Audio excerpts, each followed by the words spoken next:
Sir, मैले बुझिनँ।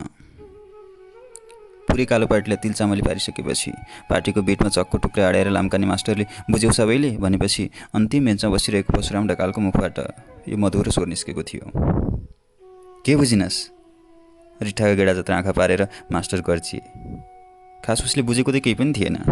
लाम्काने सरले ब्ल्याकबोर्डभरि अङ्क र अक्षरहरू भरेका थिए। साँच्चै भन्ने हो भने उसले बुझेको भनेको बस यति थियो। के भन्ने के, कुन भन्ने कुन। त्यो तेस्रो लाइन। उसको कण्ठबाट एक झोक्का नियोजित वायु 3-4 टुक्रा भएर निस्क्यो। रोक्की रोक्की, अड्की अड्की।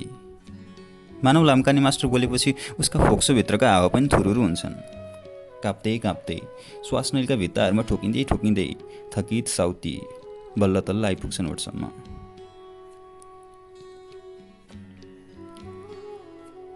तिमी कति कक्षा छौ बाबु अहिले? जाऊ 2 कक्षा घर सिकेर। मास्टरले सुस्त बोलीमा मन्द आँसु मिसाए। लगत्तै पुरै कक्षा कलल्ल हाँस्यो।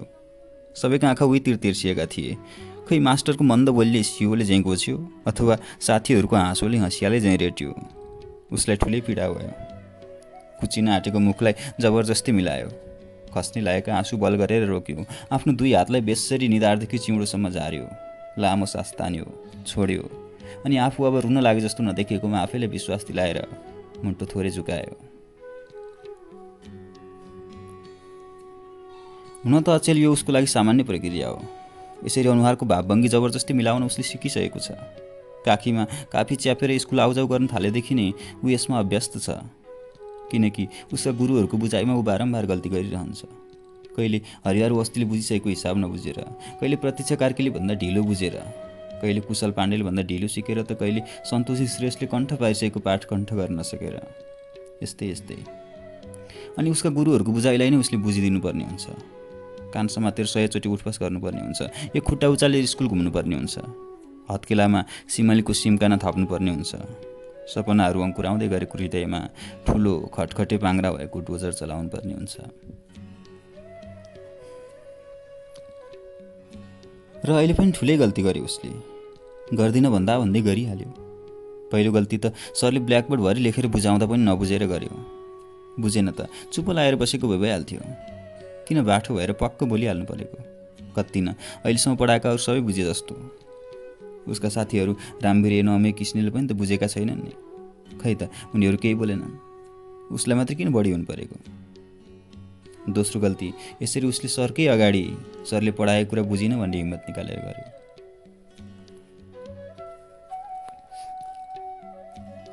तीन कक्षा चाहिँ कसले बुझाएको थियो र? नबुझेर सोद्धा आफैले हप्काएन? त्यसै कसरी आउँछ? लाम्काने बुढो 1 कक्षा पढायो भने नि केही नजाने कसरी जन्मिस् भनेर थर्काउँछ होला। ऊ मनमा नै मुरमुरियो अनि आफैले धिक्कार्न थाल्यो। सोधेकोमा पछुतो मान्न थाल्यो। आज फेरि किन बाठो हुनु परेको मलाई? अस्ति भर्खर एउटा हिसाब नबुझ्दा कति गिज्जिया थियो सरले। साथीहरूले कति छड्के हानेका थिए। याद थियो त मलाई। फेरि किन मुख चिलाएको मेरो? आज फेरि कति उछित्तो काट्ने हुन असतीहरूले। मुर्दारहरू कति न जान्ने गल्टिन्छन्। खुब सरले बुझ्यो भन्न भ्याउँदै बुझे भनेर तिनका घोक्रो फुलाउनु परेको। एकछिन उसका साथीहरूसँग पनि चोकियो।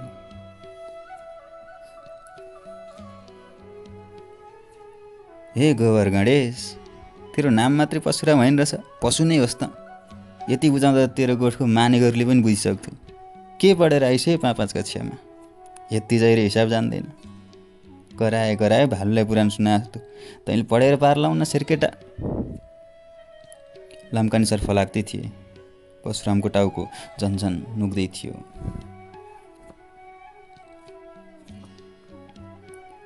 अरू पनि छ कोही यो नबुझ्ने? सर फेरि बोले। छैन सर, कक्षा घन्कियो। तर यो घन्काइमा कुशल, हरिहर, प्रतीक्षा र सन्तोषीको मात्रै टाँको थियो। सन्तोषीले सँगै जस्तै दिदीसँग बिहानभर सिकेर आएकी थिए। प्रतीक्षा र कुशल एकचोटि भनेपछि सबै बुझिहाल्थे अनि हरिहरलाई कुनै पनि कुरामा उसलाई अरूभन्दा माथि हुनै पर्थ्यो। कुशल र प्रतीक्षा अझै सन्तोषीले धरि बुझे भनिसकेपछि उसले नबुझिकनै सबैभन्दा उच्च स्वरमा बुझेको घोषणा गर्यो अनि लगत्तै थपिहाल्यो। 3 कक्षामा जानेको हामीले। यता परशुरामको खङरङ्गै भइसकेको अनुहारमा आगो सल्कियो। तिमीहरूलाई मात्रै पढाइएछ है 3 कक्षामा? सरले घिउ थप्न थाले। तँलाई छुट्टै तेरा साथीहरूलाई छुट्टै पढाएको हामीले? सबैले बुझिसकेछन् त, तैँले मात्रै कसरी बुझ्दैनस्?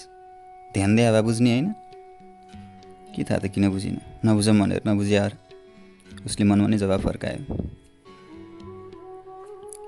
यस्ता यस्ता हैलन्ठुहरूलाई पढाउँछ, यस्ताले पढेर के उखाड्छन्? समयको बर्बादी मात्रै। मास्टर फतफताउँदै थिए। घन्टी लाग्यो, फतफताउँदै निस्के। परशुरामलाई बुझिन भनेकोमा साह्रै पछुतो हुन थाल्यो अनि आफैसँग रिसायो। म किन यस्तो बुझ्दै भएँ? किन मैले मात्रै नबुझ्या? सबैले बुझ्छन्, मैले मात्रै बुझ्न सक्दिनँ। ऊ अनेक थरी सोच्दै थियो। Good afternoon sir. चुच्चे सर सिरिसकेछन्। ऊ झसङ्ग भएर उठ्यो। सिट डाउन भनेपछि बस्यो। होमवर्क गऱ्यौ सबैले? खै देखाऊ। चुच्चे सर हेर्दै पछाडितिर बढे।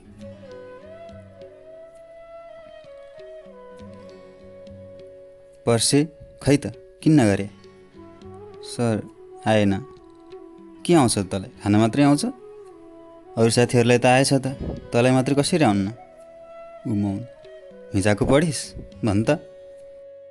अलिअलि भन्न खोजे जस्तै अड्कँदै उसले भन्यो, सर पढेको थिएँ सर, बिर्सेँ। के अरे बिर्सेँ अरे? पढे भए सम्झने होइन? ख्याताप। सर जङ्गी। अनुहार कालो निलो भइसकेको थियो उसको। देब्रे हत्केला थरथराउँदै अगाडि बढायो। तँलाई कहिले चाहिँ पढ्छस् तैँले? कहिले चाहिँ आउँछ तँलाई? लखा अर्को पनि थाप। तँलाई यतिले पुग्दै पुग्दैन। सिमलीको हरियो सिमकानाको टुप्पो नभाचुन्जेलसम्म सर आफ्नो स्वरमा क्रुद्धता बढाउँदै छुटी नै रहे। निला सुम्लाहरूले उसको दुवै हत्केला भलिबल खेल्ने नेट जस्तो बनिसक्यो। औँलाहरू अरट्ठ भए। ज्वरो आए जस्तो पुरै शरीर तातो भएर आयो। भित्र मुटु कलेजो सबै निचोरिएर दुई थोपा ताता आँसु तप्प तप्प खसे भुइँमा। अनि त्यो आँसु वरपरको धुलोमा बिस्तारै बिलाउँदै गयो, उसको एक दिन धेरै पढेर ठुलो मान्छे भन्ने सपना जस्तै। ल प्रतीक्षा, तिमी भनिदेऊ त। सरले प्रतीक्षातिर हेरेर सोधेपछि उसले सबै खर्र भनिदिए। ल सुनिस् कसरी खर्र भनी प्रतीक्षाले? उसले त नबिर्सिने रहेछ त। तैँले मात्रै कसरी बिर्सन्छस्? पढे सम्झने होइन? तैँले पढ्नु व्यर्थ छ।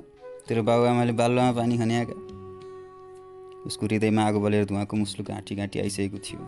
तर मुख च्याप्प गरेर सुने नसुनी सुनिरह्यो। साँच्चै यो संसारमा म जस्तो दिमागै नभएको कोही पनि छैन होला। मैले पढेर केही गर्न सक्दिनँ। किन पढ्ने मैले?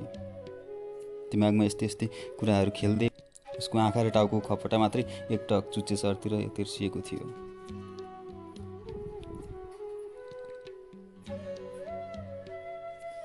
ओ गज्याङ्ग्रो, तेरो ध्यान कता? सर गर्जिए। पुरै कक्षा खितिती हाँस्यो। परशुराम झसङ्ग भयो। चुच्चे सर होइन, कतिखेर घन्टी लागेर टाउके सर आइसकेका रहेछन्। के होइन सर? ऊ बिस्तारै बोल्यो। एकछिन पढाएपछि सरले सबैलाई पाठ कण्ठ गर्न भने। 10 मिनट जतिपछि सरले सबैलाई पालै पालो सोध्न थाले। कुशलले पुरै पाठ गरेर भनिदियो। स्याबास। र परशुराम त भन् त अब। नेपालमा कुल 2 करोड 2 करोड ऊ माथि पङ्खातिर हेरेर सोच्न थाल्यो। यत्रो जेल पढ के गरेर बसिसे? त 10 मिनट पढेर जाब यति कण्ठ हुँदैन भने कसरी पास गर्छस् तैँले? एकैछिन पढेर फेरि भन्छु नि। ऊ मनमा नै भन्दै थियो। सरले गालीमा क्रुद्धता थपिरहे।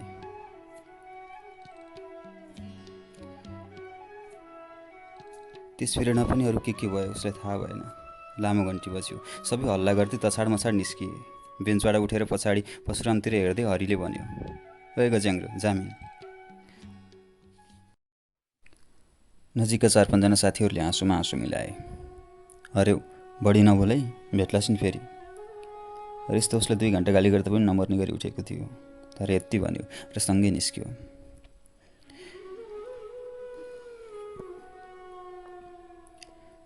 हरिहर र परशुरामको घर एउटै गाउँ। स्कुल आउने जाने साथी। आज हरिसँग उल बढी रिसाएको थियो। नबोली नबोली नै सँगै हिँडिरहे। तैँले अस्तिको पढिस्? मैले पढेँ नि, पुरै आउँछ मलाई। सुन, म सुनाउँछु। हरिहर पाठ भनिरह्यो। ऊ बिचबिचमा ए भन्दै सुने जस्तो गरी मात्रै रह्यो। हरिहरले टुङ्ग्याएर निच्च दाँत देखाएपछि उपेक्षा गरे चाहिँ, लो फर्स्ट हुन्छस् भन्न बाहेक उसले अरू खासै केही बोलेन। किन कसैले उसको अगाडि पढाइको कुरा गर्दा पनि उसलाई आफैले गिज्याए जस्तो लाग्छ। रिस उठ्छ। अरे कति नजान्ने पल्टिन्छ। हामीलाई आउँदैन त जिस्काइराख्नुपर्छ? चुप लाएर जहाँ लेखे भइगयो त। ऊ मनमा नै रन्किँदै चुप लागेर हिँडिरह्यो।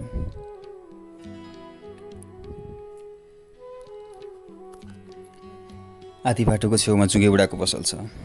सधैँ यहाँ आज पनि हरिले एक औँचुली बबलगम किन्यो। ला बब्लीगम खा। उसले परशुरामतिर हात तिर्स्यायो। दुवैले 5-5 वटा बबलगम एकैचोटि क्वाप्प पारेर फोका पार्दै पट्ट पट्ट फुटाउँदै हिँडे। इस मेरो ठुलो, जा अब त्यत्रो, हेर यहाँ, यत्रो पारेर देखा त ल। सुनिस् कत्रो पड्काएँ मैले? यसरी मुखभित्रै पड्काउन सक्छस्? अघिसम्म घाँटी घाँटी मडारिरहेको हरेप्रतिको क्रोध परशुरामले बबलगम चपाएको गुलियो थुकसँगै निलिदियो। उनीहरूको दैनिक जस्तै थियो यो। हरेको खल्तीमा 10-20 रुपियाँको खर्च कहिले हुँदैन थियो। अनेक तिग्रम लगाएर ऊ बा आमाबाट चक्लेट चुइगम किन्ने पैसा झारिहाल्थ्यो। परशुरामसँग भने प्राय पैसा हुन्न थियो। 5-10 रुपियाँ हात पर्न साथ ऊ गुच्चा किनिहाल्थ्यो अनि फेरि गोजिरित्ता रित्तै। हुन त उसलाई पनि चक्लेट चुइगम खान किन मन लाग्दैन थियो र? तर हरि र कुशलसँग गुच्चा खेल्नुमा उसलाई छुट्टै स्वर्गको आनन्द मिल्थ्यो। त्यहाँ एकछिनको लागि ऊ सबैभन्दा जान्ने बनिन पाउँथ्यो। कुशलले पनि उसँग हार्थ्यो। हरेको गुच्चा छिट्याएर उसको गोली गाँठो रन्काउँदै अघि कक्षामा आफ्नो दिमाग र नथन्याएको बदला लिन पाउँथ्यो।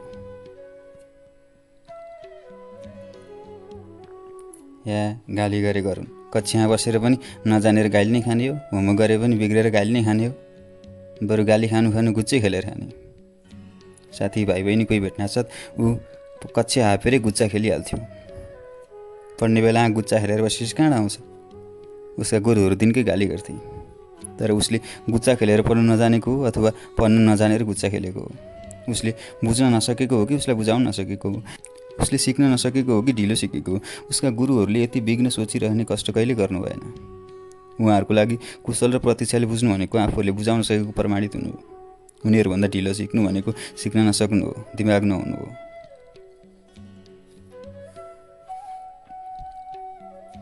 चुइङम पड्काउँदै नै उनीहरू बाङ्गे चौधारसम्म पुगे। त्यहाँबाट उँभोतिर 4-5 घर माथि हरिको घर अनि तलतिर 10-12 खुड्किला ओर्लेपछि पर्सेको घर। छुट्टिएर उकालो लाग्दै गर्दा तलतिर फर्किएर हरिले भन्यो, पढेर आइज है, फेरि भोलि पनि कुखुरी कहाँ बन्लास्? हरे थु तेरो आन्द्रा। परशुरामले चपाइरहेको चुइङम जोडसँग थुकिदियो। कक्षाको अगाडि कुखुरा बनेर पिरियडभरि बसेको सम्झियो। साथीहरू हाँसेको सम्झियो।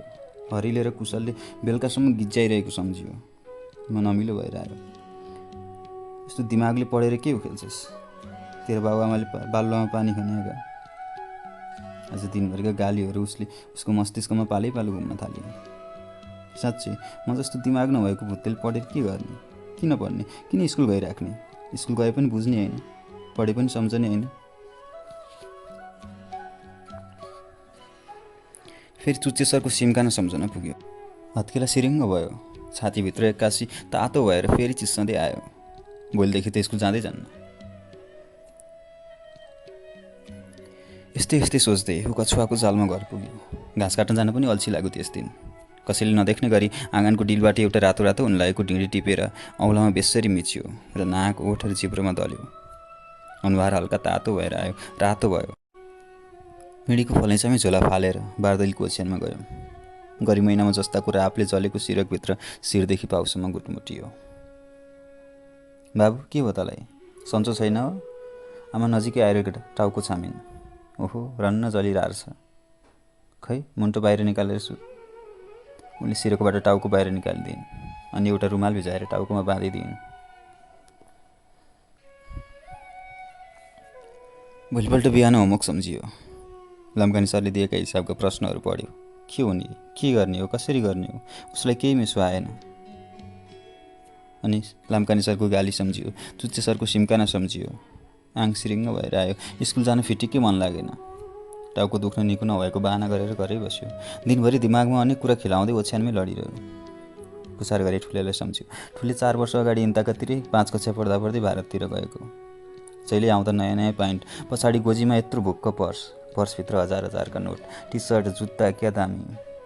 आँखामा टक्क कालो चस्मा। उसलाई स्कुल जानु पनि पर्दैन, टाउके सरको गाली खानु पनि पर्दैन। आहा माया सङ्क्रान्तिमा आउँछ अरे। ठुलेलाई भनेर म पनि सँगै जान्छु अब। ऊ मनमा नै सपनामा मुग्ध भयो। होइन पढ्नु त पर्छ, हुन्न त्यसरी भाग्न। या हामी जस्तो दिमाग नभएकाले पढेर नि के नै पो गर्नु छ र? ठुलेसँगै जाने हो, टन्न पैसा कमाउने, सानसँग आउने अर्को दसैँमा। होइन पढ्न छोड्नु त हुन्न। किन हुन्न? स्कुल गएर के गर्नु सर? तिनकै गाली खाने अनि पिरियडै पछि पिटाइ खाने त। सरहरूको गाली अनि कुशलेर हरेको खिल्ली उसको आँखा अगाडि नाच्न थाल्यो। म नमिलो भयो। चुच्चे सरको सिम्काना उसको हत्केलामा ठोकिएर फेरि भाँचियो। आङ सिरिङ्ग भयो। जाँदै जान्ने स्कुल त अब। ठुलेसँगै भागेर इन्डिया गयो भने आहा किन बेकार स्कुल गएर छुट्याइ खाइरहने, किन सधैँ गाली खाने। ठुलेसँग भाग्यो भने आनन्द। ठुले गाउँ आउने बित्तिकै उसँग कुरा गरेर सँगै जाने योजना बनायो।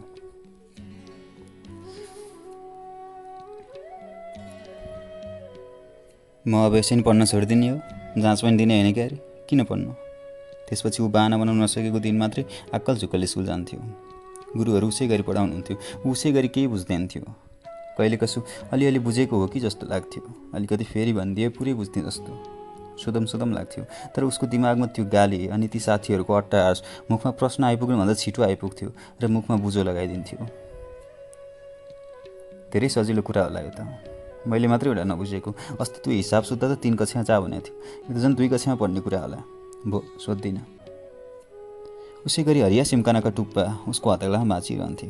उसै गरी लाम्काने सर र टाउके सरका गालीहरू उसको मस्तिष्कमा कतै कतै बचेका पढ्न नछोड्ने सोचका ठुटाहरूलाई पनि निर्मुक्ति पारिदिन्थे।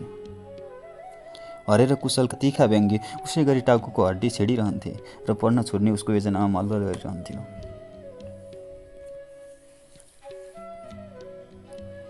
दुई चार हप्ता यसै गरी बितेपछि दोस्रो त्रैमासिक परीक्षा आयो। उसले जाँच दिए जस्तो मात्रै गर्यो। हाजिरी कापीमा नाम लेखियो, उत्तर पुस्तिकामा केरकार पार्यो। पर्सि माघ 1 गते, भोलि ठुलो आउने कुरा उसले थाहा पाइसकेको थियो। भोलि नै दोस्रो त्रैमासिक परीक्षाको प्रगति विवरण बाँड्ने दिन। यसअघि रिजल्ट सुनाउने दिन उसलाई मर्नुको छटपटी हुन्थ्यो। परशुराम ढकाल भनेर मोटी मिसले बोलाउने बित्तिकै ऊ आमाको पछि बेरिँदै जान्थ्यो र मिसले आमाको हातमा कार्ड थम्याउन नभ्याउँदै खोसेर टाफ कसिहाल्थ्यो। आफ्नो मार्कसिट आमाले साथीहरूलाई देखाउलिन् कि भन्ने ठुलो डर हुन्थ्यो उसलाई। तर यसपालि उसलाई यो सबैको कुनै वास्ता थिएन। त्यसै प्रफुल्लित थियो। यसपालि खुसीले छटपटाएको थियो। भोलि त ठुली आउँछ, उसँग कुरा गरेर सँगै जाने हो। उसको दिमागमा खालि यति मात्र घुमी आइरहेको थियो।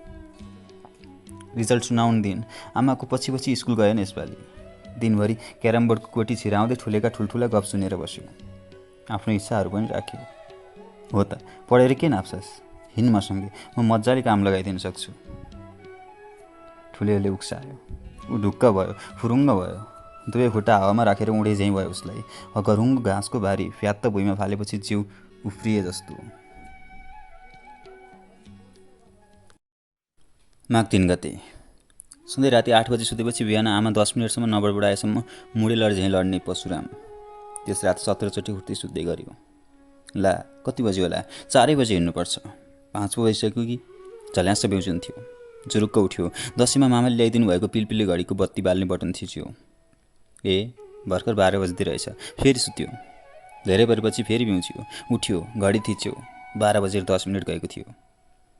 5-7 चोटि यही प्रक्रिया दोहोरिरहेपछि 3 बजेपछि भने ऊ सुतेन। खुट्टामा मोचा उन्यो।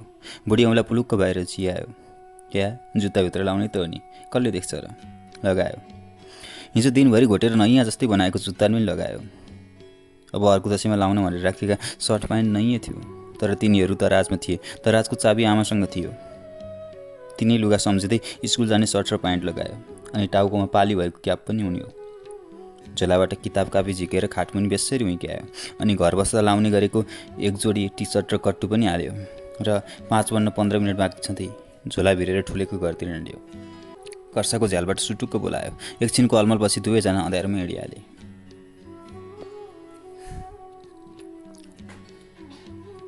ठुलेले आफूले पहिले काम गर्ने गरेको सडक छेउको सानो होटेलमा काम लगाइदियो। सानै भए पनि व्यस्त होटेल रहेछ। कप चम्चा प्लेटदेखि लिएर दिनभरि तेल डढाएका कराईसम्म टेलिक्क पार्ने जिम्मा उसकै थियो। भ्याइ नभए हुन्थ्यो उसलाई। कुनै भाडा कति सजिलै सुकिलाउने, सर र साबुन लगाएर पखालिदिए पुग्ने, कुशल र प्रतीक्षाको दिमाग जस्तै। कुनै भाडालाई चाहिँ कति धेरै घोट्नुपर्ने, दागहरू जाँदै नजाने, ठ्याक्कै मेरै दिमाग जस्तो। यस्तै सोच्दै उसले एउटा कराई माझ्न थालेको 15 मिनट भइसकेको थियो। अझै दागहरू 20 को 19 मात्रै थिए। एकछिन दिक्क मान्यो अनि फेरि माझ्न थाल्यो। घोटिरह्यो र थप 10 मिनटपछि टिलिक्क टल्कियो, अरू भाँडा जस्तै। त्यसमा आफ्नो अनुहार हेऱ्यो, मुसुक्क मुस्कुरायो अनि मनमनै सोच्यो, जब प्लेट सुकिलो पार्दा के मजा, यसरी डढेको कराई चम्काउन सक्दा पो मजा। मुस्कुरायो। लाम्काने मास्टरले कहिले पाउने यसरी मुस्कुराउन। 2-3 वर्षपछि उसलाई त्यस होटलमा काम गर्न मन लागेन। नेपाल फर्क्यो अनि काठमाडौँ गएर सडक छेउमा एउटा टहर भाडामा लिएर कपडा पसल सुरु गर्यो। गरिबीले खुम्चाएका खल्तीहरू आउँथे, बल्ल तल्ल पट्याएका कपडा खोलखाल पार्थे, छरपष्ट पार्थे, मूल्य सोध्थे अनि खाली एक ट्यान्द्रो सान्त्वना दिएर जान्थे, पछि आउँछु है। ठ्याक्कै उसको जिन्दगी जस्तै थिए त्यो कपडा पसल, ती कपडा। गाह्रै थियो सानोतिले काम गरेर जीविका चलाउन। धेरै सिक्यो, धेरै पढ्यो जीवनका पाठहरू, सुख दुःखका हिसाब।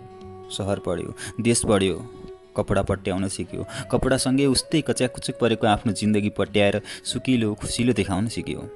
भोकले पेट मुजा मुजा परेको थोत्रो शरीरलाई नयाँ सुट प्यान्टले चिटिक्क पार्न सिक्यो। लाम्काने मास्टरको हिसाबभन्दा कति जटिल थियो यो कुरा।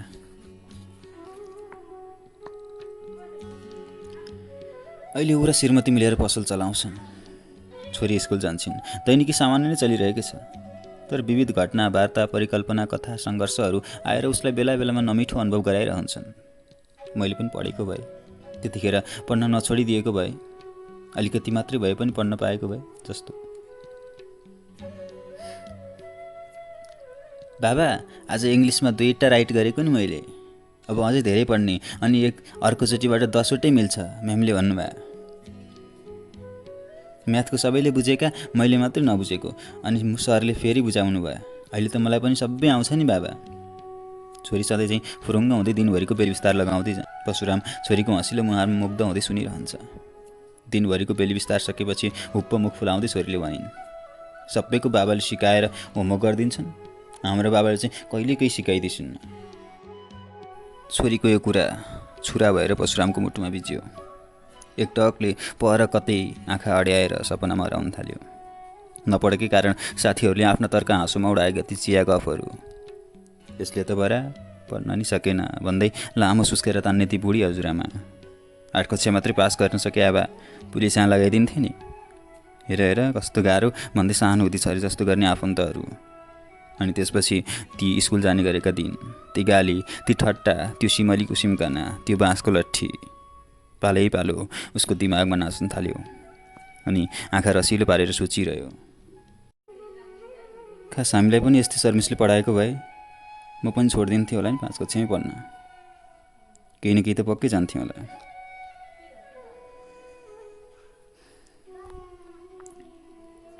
लामो समय बिदा हुँदा कहिलेकाहीँ अनलाइन पढाइ हुन्छ छोरीहरूको। आज पनि भइरहेको छ। छोरीले प्रश्न सोधिन्, सरले खुसी हुँदै स्याबास भने अनि बिस्तारै बुझाए।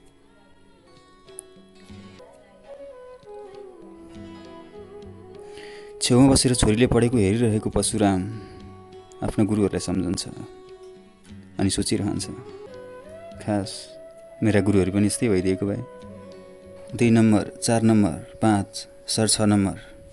उता छोरीका साथीहरू उत्साहित स्वरमा तछाड मछाड गर्दै भनिरहेछ, सर मैले बुझिनँ।